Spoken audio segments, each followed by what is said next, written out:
Bismillahirrahmanirrahim. Assalamualaikum warahmatullahi wabarakatuh. Waalaikumsalam. Alhamdulillahirabbil alamin. Wa bihi nasta'inu ala umuri dunya waddin. Wa ala alihi wa sahbihi ajma'in.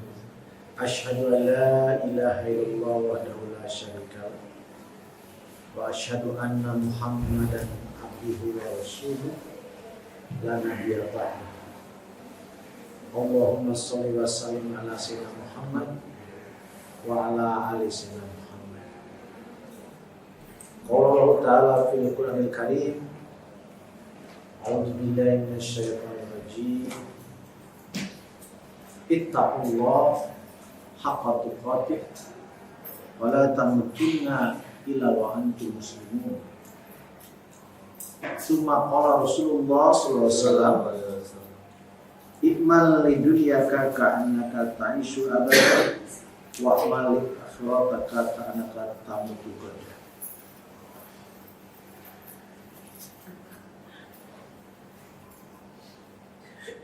Hadirin rahimakumullah,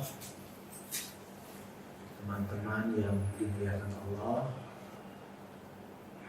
Alhamdulillah, kita panjatkan puji syukur kehadirat Allah SWT atas nikmat iman, nikmat Islam, nikmat sehat, nikmat memperoleh kesempatan yang sangat-sangat berharga di hari yang sangat mulia, Sayyidul Ayyam. Kita digerakkan hati kita, digerakkan kaki kita, digerakkan badan kita untuk menghadiri majlis taklim, forum silaturahim di hari Jumat di sekolah Pasar Sarjana. Salawat dan salam semoga tercurah kepada Nabi besar Muhammad SAW, keluarganya, para sahabatnya, kemudian kita semua, umatnya sampai akhir zaman. Hadirin yang berbahagia, di era modern ini, di era yang sangat maju ini, orang selalu memikirkan masa depan. Orang memikirkan posisi dan kedudukan yang tinggi. Orang selalu ingin mengembangkan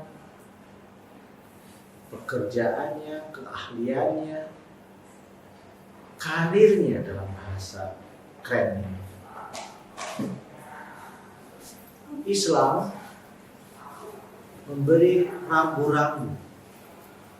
Islam memberi pedoman agar karir itu dicapai dengan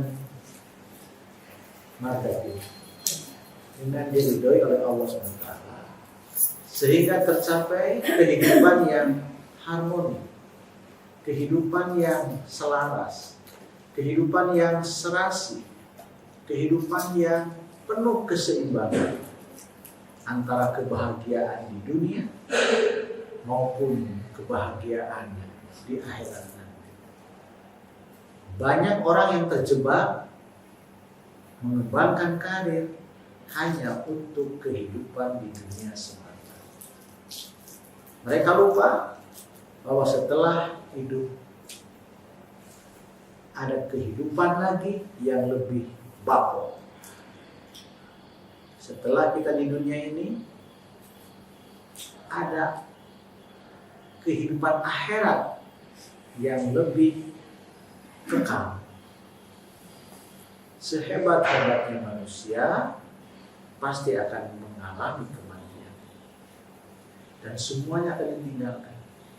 Harta, anak, istri, kedudukan, jabatan, pangkat, semuanya akan ditinggalkan.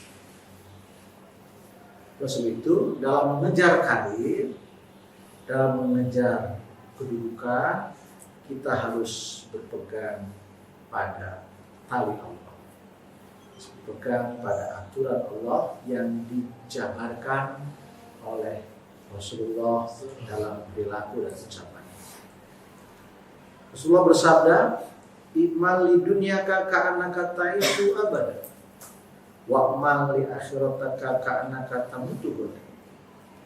Yang artinya, bekerjalah untuk duniamu seolah-olah kamu akan hidup selama-lamanya, dan bekerjalah untuk akhiratmu seolah-olah kamu akan mati esok. Apa artinya?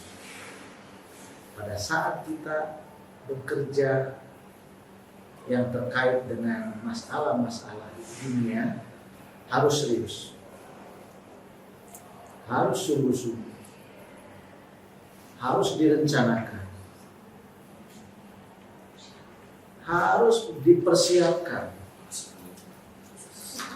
Makanya pada saat seleksi pegawai dilihat apakah kompetensinya cocok, apakah motivasinya tinggi, apakah memiliki keterampilan, apakah memiliki pengetahuan.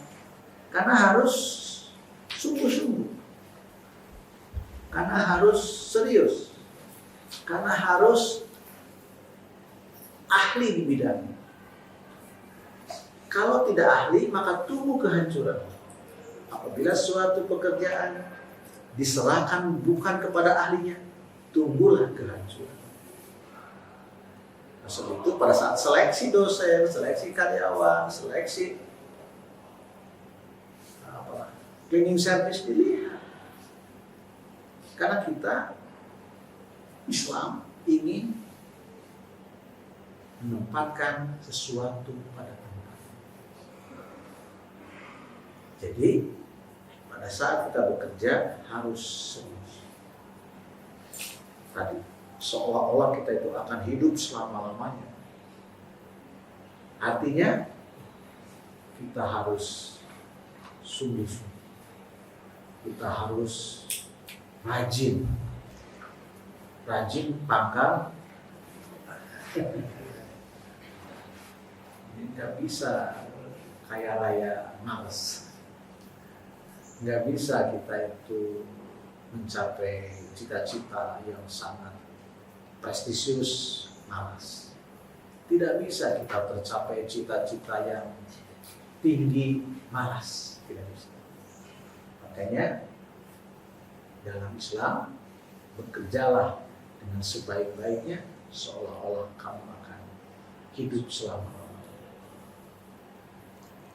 akan dikenal selama-lamanya. Artinya serius, jangan main-main. Artinya sungguh-sungguh, jangan asal-asalan kalau bekerja. Siapkan keterampilan kita, siapkan kemampuan kita, siapkan pengetahuan kita, dan harus banyak membaca. Ikra, baca, jangan malas. Buadir sudah profesional, dia punya target. Nah, hari ini jurnal apa yang dibaca, hari ini majalah apa yang dibaca, hari ini koran apa yang dibaca, hari ini Google Formal, macam-macam. Kenapa? Karena setiap hari perkembangan pengetahuan, tuntutan pekerjaan berubah. Jadi kalau kita tidak menyiapkan diri dengan kemampuan, kita tidak menyiapkan diri dengan keterampilan, kita tidak menyiapkan diri dengan kompetensi, apa itu kompetensi? Seluruh pengetahuan, seluruh attitude, seluruh sikap, seluruh skill yang harus dikuasai dalam mengerjakan pekerjaan sesuai dengan tupoksinya.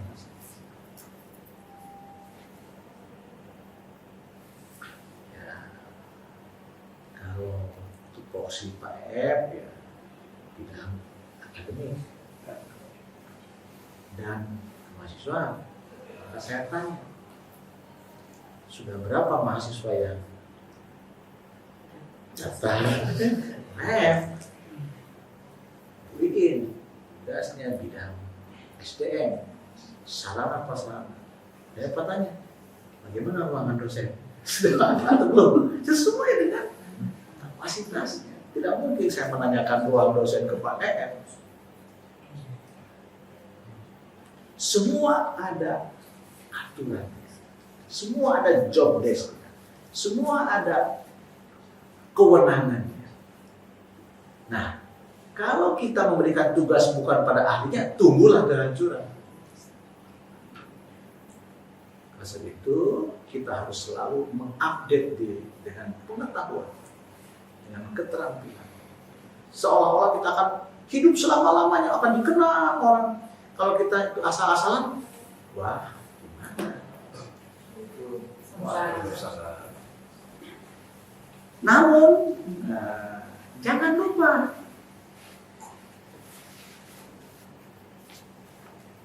berbuat baiklah atau beramal atau bekerjalah untuk akhiratmu seolah-olah engkau mati besok. Jadi lamun keur salat atau ingat mereka pada malam.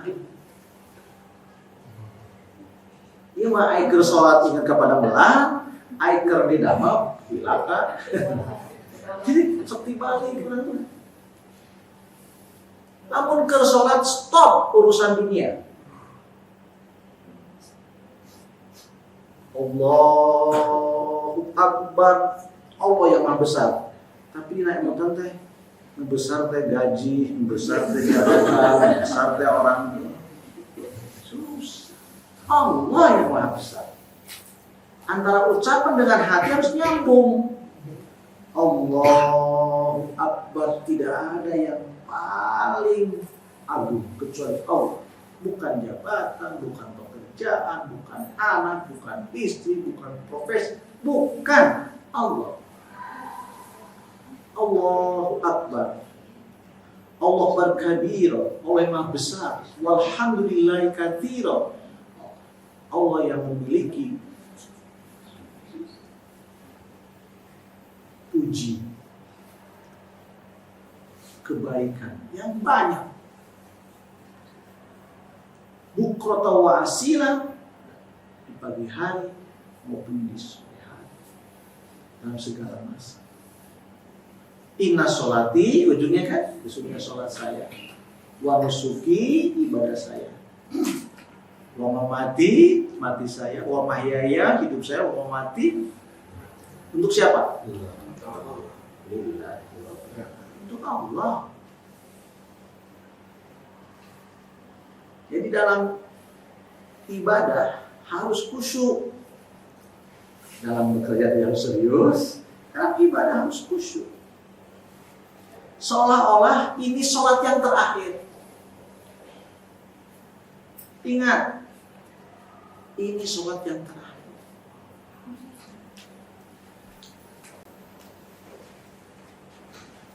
Kita tidak tahu apakah besok masih ada nafas kita. Kita tidak tahu apakah besok masih kita bisa bertemu dengan Pak Firman. Kita tidak tahu. Kemarin saya nengok Ustaz kita, Pak Cecep Sudi. Kita berdoa untuk beliau. Mudah-mudahan beliau Allah diberikan kesempatan. Tapi yang terbaik Al-Fatihah.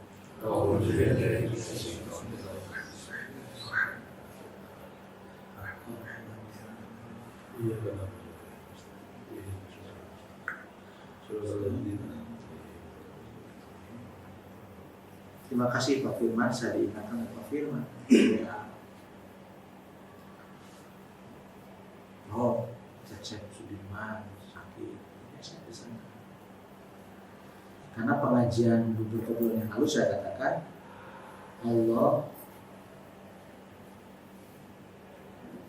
menegur pada manusia. Kenapa kau tidak memberi makan kepadaku, kata Allah.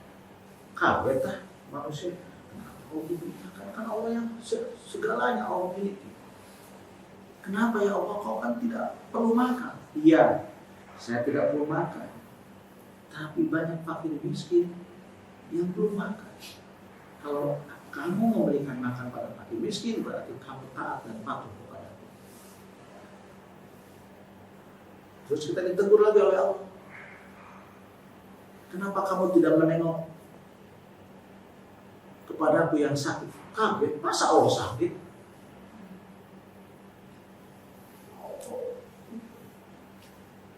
Kenapa ya Allah? Kenapa ya Allah? Allah tidak mungkin sakit. Iya, saya tidak sakit. Tapi banyak umatku yang sakit dan kau tidak pernah menengoknya. Kalau kau menengok aku, berarti kau dekat dengan kata Allah. Masya Allah. Jadi kalau ada yang sakit, thank you.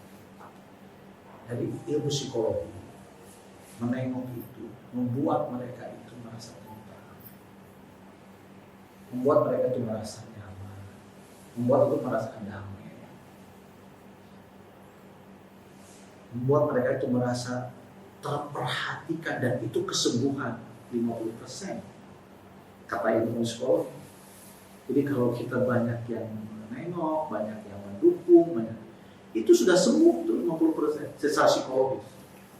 Tapi kalau dibiarkan merana, cepat mati biasanya. Secara psikologis merasa tidak ada orang yang memperhatikan, tidak ada orang yang peduli. Itu mempercepat kematian menurut ilmu psikologi. Makanya silaturahim itu penting, memperpanjang umur. Bukan hanya umur fisik, tapi juga terkenang selama-lamanya. Roh Jawa Dahat Amalum sudah meninggal, tapi bagi saya beliau adalah guru yang selalu saya ikuti walaupun beliau sudah meninggal. Nah itu maksudnya umur. Walaupun beliau sudah tidak ada, tapi jasa-jasanya terkenang terus, dan Allah, dan kita mendoakan terus.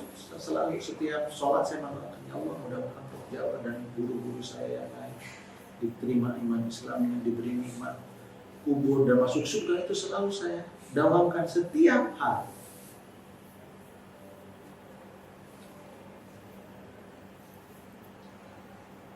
Jadi karir adalah perjalanan hidup yang bermakna bagi seseorang sehingga dia bahagia di dunia maupun di akhirat.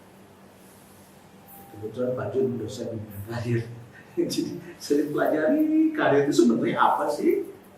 Karir itu perjalanan hidup yang bermakna bagi seorang sehingga dia bahagia dunia dan akhirat menurut konsep Islam. Jadi kalau kedudukannya tinggi tapi jauh dari Allah, gagal karir itu. Posisinya tinggi tapi jauh dari Allah, gagal karirnya. Jadi karir ya, ujung-ujungnya ingin dekat pada Allah. Semakin dekat pada Allah, semakin tinggi karir seseorang di hadapan Allah. Karena apa? Allah berfirman, "Inna akramakum indallahi atqakum." Sesungguhnya orang yang paling mulia, termasuk karirnya di dalam jabatannya, kedudukannya, kehormatannya. Inna akramakum indallahi atqakum. Jadi orang yang paling mulia di sisi Allah adalah orang-orang yang bertakwa. Apa itu takwa? Selalu melaksanakan perintah Allah dan selalu menjauhi larangan Allah. Teman-teman yang amat saya banggakan, alhamdulillah ya, kita SPS, kita harus banyak bersyukur. Kita diberikan oleh Allah SWT hidayah. Ini pertolongan dari Allah. Karena tidak semua orang diberi hidayah. Yang bisa menggerakkan ibu ke sini itu hidayah. Tidak mungkin tanpa hidayah Allah Bapak Ibu mau ke sini. Enggak mungkin. Ayamnya halangan itu. Dari cangkeng lah, macam-macam. Tapi karena Allah beri hidayah, aman.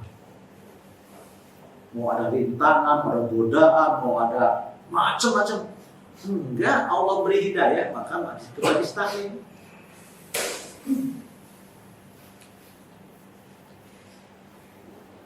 Tidak semua orang bisa ke sini. Ada yang sakit, bisa ke sini.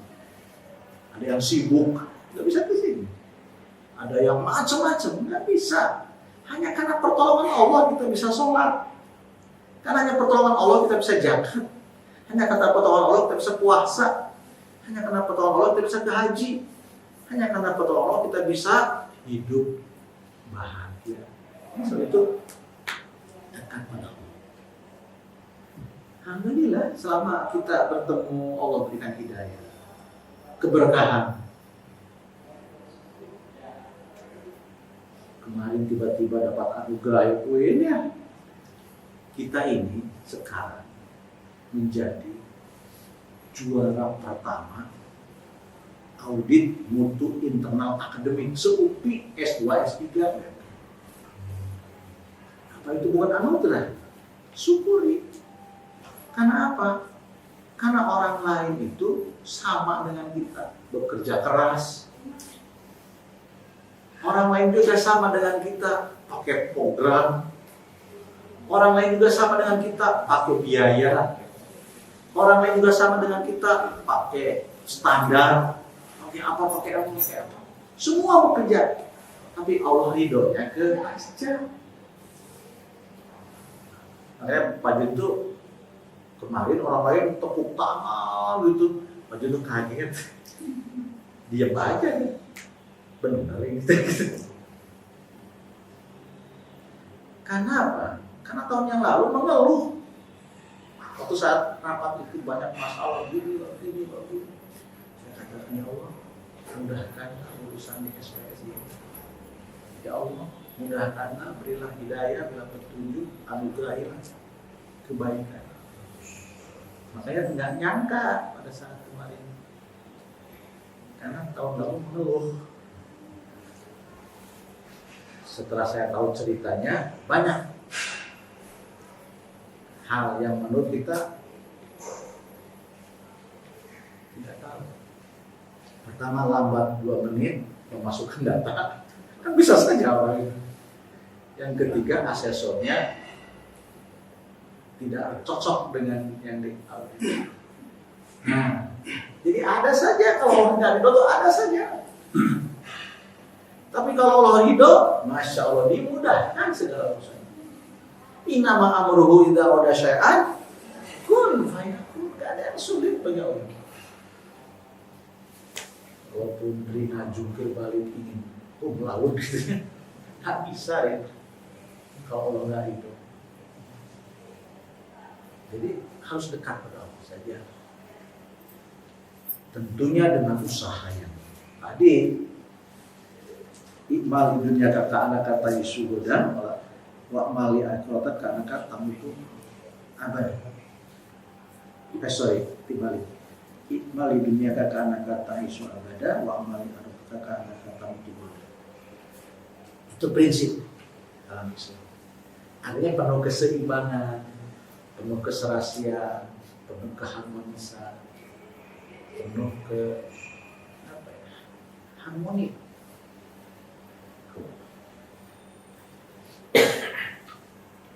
Baik, kita syukuri ya semua nikmat dari Allah, kita syukuri.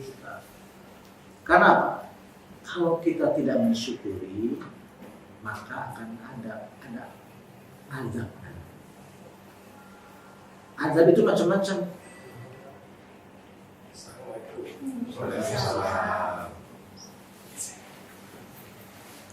Bisa bentuknya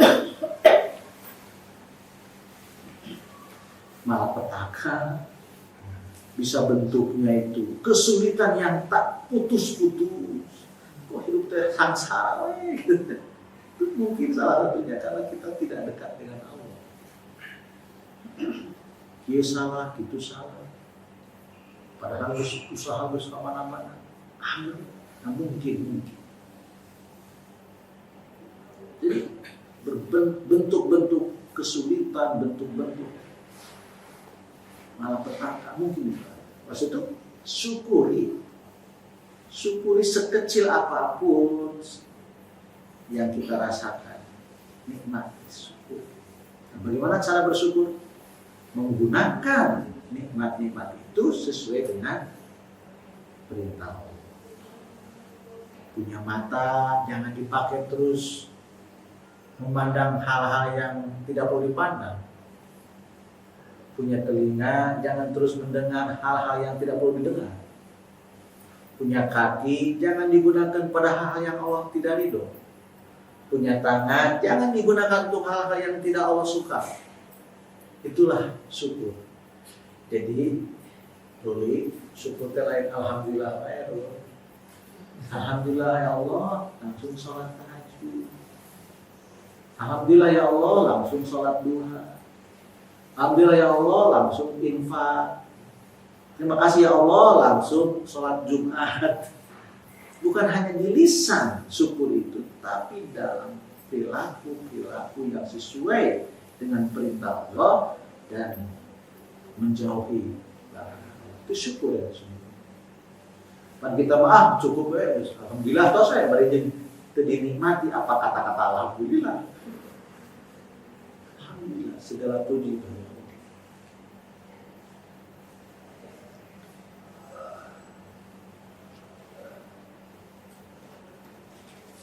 Hadirin yang Allah muliakan, dalam bimbingan karir, dalam ilmu pengembangan karir,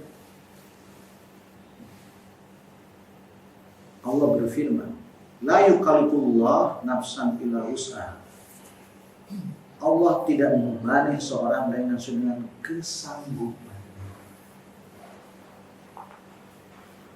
Meminta mana? Ya kata Bunita tadi. Kenapa Allah itu adil? Jadi menyalahkan Allah. Kenapa Allah itu tidak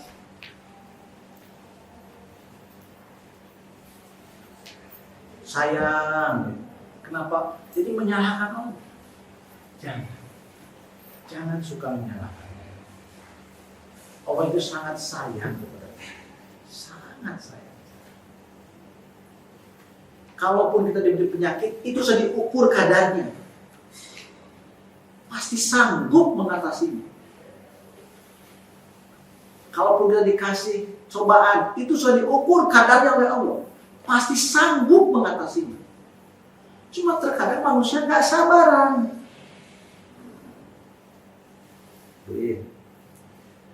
Jadi kalau Allah memberikan kepada kita ujian, itu sudah dipertimbangkan bahwa kamu itu sanggup mengatasinya. Cuma kita terkadang putus asa. Cuma terkadang kita itu suka apa ya? Sembrono atau sebagainya. Tidak hati-hati dan sebagainya. Jadi Allah tidak akan membebani seorang dengan kesanggupan. Itu Al-Quran, surat Al-Baqarah 26.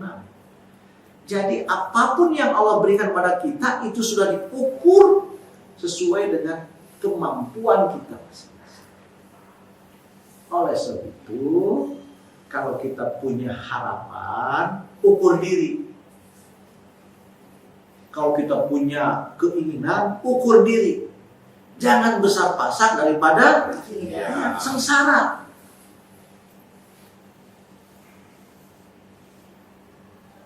Sengsara, percaya kok. Punya uang 2 juta, pengeluaran 5 juta, hancur rumah tangga. Mas gaji 5 juta, pengeluaran 10 juta. Gimana? Artinya melebihi kapasitas kita. Punten Pak Wadir, udah 24 jam nih. Waktu itu hanya 24 jam. Pak Wadir jangan kerja sampai 36 jam. Karena sudah ada kapasitas masing-masing. Hanya 24 jam hidup. Dan Allah ciptakan siang untuk bekerja, malam untuk istirahat. Kan kita mah suka lupa. Siang kerja, Bu, ini malam ngelebur. Kumaha teu geuring atuh, Bu. Jadi ada keseimbangan, ada balance. Kenapa? La yukallifullah nafsan illa wus'aha. Allah tidak membebani seorang melainkan sesuai dengan kesanggupannya. Mata punya hak kapan melihat, kapan ditutup. Iyalah. Keluarga kita punya hak kapan diajak jalan-jalan, mungkin. Orang tua kita punya hak kapan ditengok.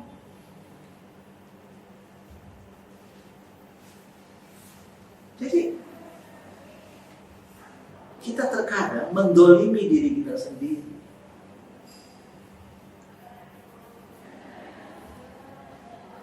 Apa dolim itu? Menempatkan sudut bukan pada tempatnya. Siang jadikan malam, malam jadikan siang. Nah itu dolim. Makanya Rasulullah itu, tahajudnya luar biasa, sampai bengkak hatinya. Dan orang bengkaknya main bolanya.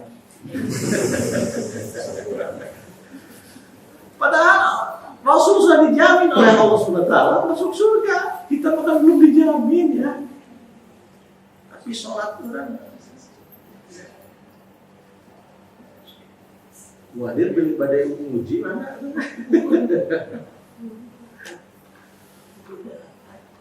Jadi Masya Allah, kita harus betul-betul menempatkan sesuatu pada tempatnya. Eta kopea disimpan di kaki pan teu adil. Saya suka katakan kepada mahasiswa saya pada saat di kosan kan kita kan mengalami dulu waktu kuliah. Eta sepatu disimpan di tempat tidur, kayak pugu tuh. Marau di tempat tidur. Yang tidak adil. Sepatu masih makna masing-masing. The order dalam teori kepribadian ada order, keteraturan itu. Makanya orang-orang ahli psikologi itu matching betul kepada kaos kaki merah, jas kuning, atau matching. Ada psikologi warna. Bagaimana keseimbangan, keserasian.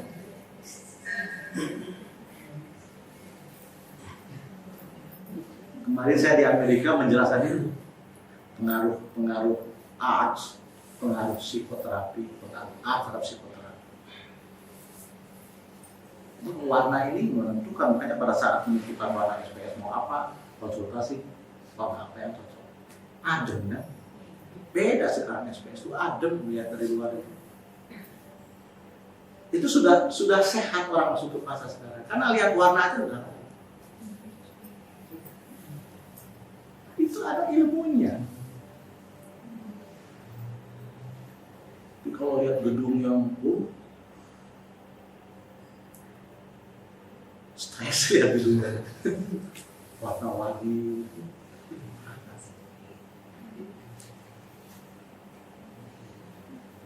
Jadi saya waktu itu menjelaskan di hadapan kedutaan di New York pentingnya seni dalam psikoterapi.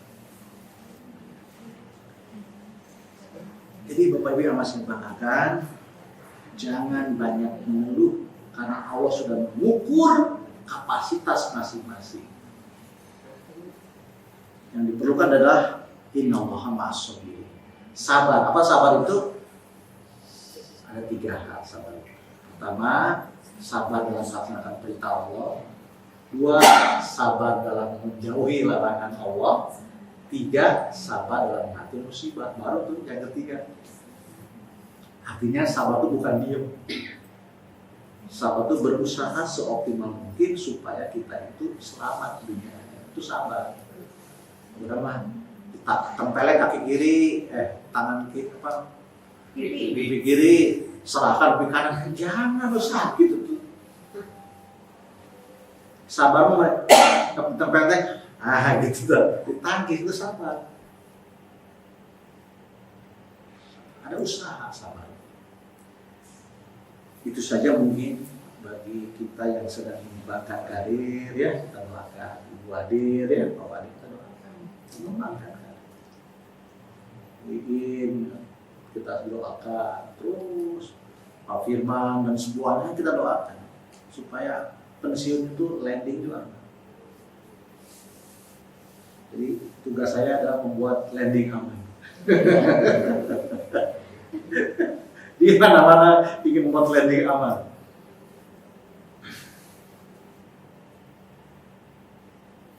Nah, ini agak rahasia tapi pakai Zoom apa-apa. Ini saya jujur saja. Saya punya kenalan seseorang, teman diskusi, datang ke Alpha. Banyak cerita tentang politik. Saya katakan saya nggak percaya pada Anda. Coba buktikan ke saya landingnya Pak SBY aman.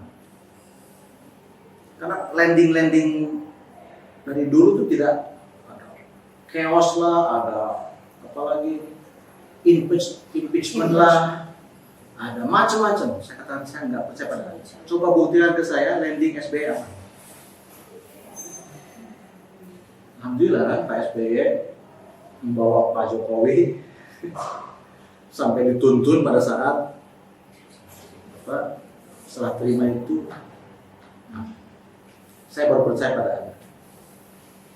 Nah, tugas kita adalah membuat suasana itu nyaman. Bagaimana sih supaya nyaman tuh? Ya, saling memaafkan saja. Itu saya selalu berdoa ingin membuat nyaman landing itu, ingin membuat nyaman, jangan sampai tidak saling memaafkan. Innallaha ghafurur rahim. Terima kasih, maaf agak sedikit politik ada di tahun politik. Subhanallah. Assalamualaikum warahmatullahi wabarakatuh. Terima kasih. Assalamualaikum warahmatullahi wabarakatuh. Waalaikumsalam.